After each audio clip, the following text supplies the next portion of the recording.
আসসালামু আলাইকুম everyone, welcome to Fatemapur store. দেশ ও দেশের বাইরে যে যেখান থেকে আমার এই ভিডিওটি দেখছেন, আশা করি ভিডিওটি ভালো লাগবে। আজকে আমি ঘরে তৈরি লাচ্চা সেমাই রান্নার রেসিপি শেয়ার করব। তাহলে চলুন আর কথা না বাড়িয়ে চলে যাচ্ছি পুরো রান্নায়। এখানে আমি চুলো একটি প্যান বসিয়ে নিলাম। এখানে আমি দিয়ে দিচ্ছি, এখানে আমি 5 কাপ দুধ নিয়েছি। এটাকে আমি জাল করে 4 কাপে নিয়ে আসব। দিয়ে দিচ্ছি 1/3 কাপ চিনি, আর দিয়ে দিচ্ছি দারচিনি এবং এলাচ। চিনিটাও অবশ্যই আপনাদের স্বাদ অনুযায়ী দিতে চেষ্টা করবেন। কেউ চাইলে বাড়িয়ে দিতে পারেন, কমিয়ে দিতে পারেন, এটাই আমার কাছে মনে হচ্ছে পারফেক্ট। দিয়ে দিচ্ছি সামান্য পরিমাণে লবণ। লবণটা আপনারা যার যার স্বাদ অনুযায়ী দিতে চেষ্টা করবেন।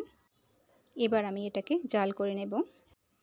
ঘরে তৈরি করা সেমাইটা আমি এখানে রান্না করতেছি। আপনারা চাইলে বাইরে থেকে 1 প্যাকেট লাচ্চা সেমাইয়ের জন্য এই মাপটাই নিয়ে নিতে পারেন, এটা পারফেক্ট হবে। একটু বেশি কম হতে পারে। দেখুন, এটাকে জাল করে আমি কমিয়ে নিচ্ছি। এখানে আমি দেখুন বাসায় তৈরি করা লাচ্চা সেমাইটা আমি দেখিয়ে দিচ্ছি। সেদিন আমার দেখাতে মনে নেই। এরকম দেখুন মুচমুচে কতটা হয়েছে। এটাকে আমি জাল করে নিচ্ছি আর সাইড থেকে একটু ঘুরিয়ে ঘুরিয়ে নামিয়ে নিচ্ছি, সাইডে লেগে যাচ্ছে।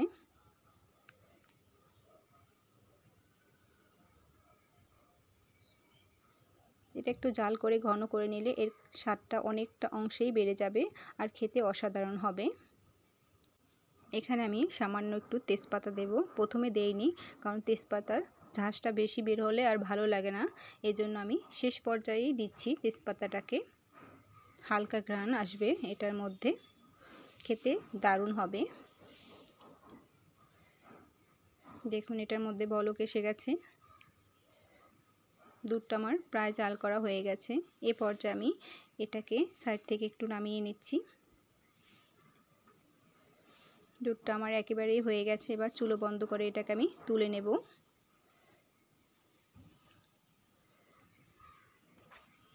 দেখুন এদিকে আমি একটি বোলে বাসায় রান্না করা সেমাইটাকে নিয়ে নিলাম। এর মধ্যে দিয়ে দিচ্ছি জাল করা দুধটাকে। পুরোটাকে আমি ঢেলে দিলাম। দেখুন সেমাইটাকে একটু দুধের মধ্যে ভিজিয়ে নিচ্ছি। আর উপর থেকে দারচিনি এবং এলাচ তেজপাতাটাকে আমি কিছুটাকে তুলে নিচ্ছি। তোলা আমার হয়ে গেছে। দেখুন এদিকে সেমাইটাও অনেক অংশেই ফুলে এসেছে, দুধে ভিজে গেছে। এভাবে ঘরে তৈরি করা সেমাই রান্না করে ঈদে পরিবারের সবাইকে তৈরি করে দিতে পারেন যে কেউ।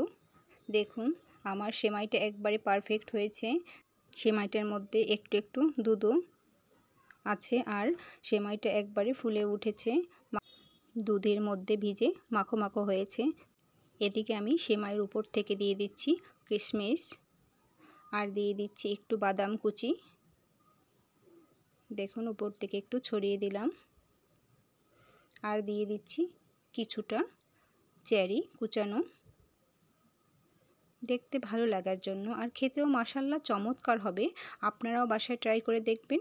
দেখুন আমার লাচ্চা সেমাই তৈরি। ঘরে তৈরি লাচ্চা সেমাই এভাবে তৈরি করে নিতে পারেন যে কেউ। সেমাই তৈরির রেসিপি আমার চ্যানেলে দেওয়া আছে, দেখে নেবেন। আমার চ্যানেলে আরও 4টি ভিন্ন স্বাদের সেমাই রেসিপি দেওয়া আছে, দেখে নেবেন। ভালো লাগলে চ্যানেলটি সাবস্ক্রাইব করে পাশে থাকবেন আর পাশে থাকা বেল বাটনটি অন করে দিবেন। বলে ভালো থাকবেন। আসসালামু আলাইকুম, আল্লাহ হাফেজ।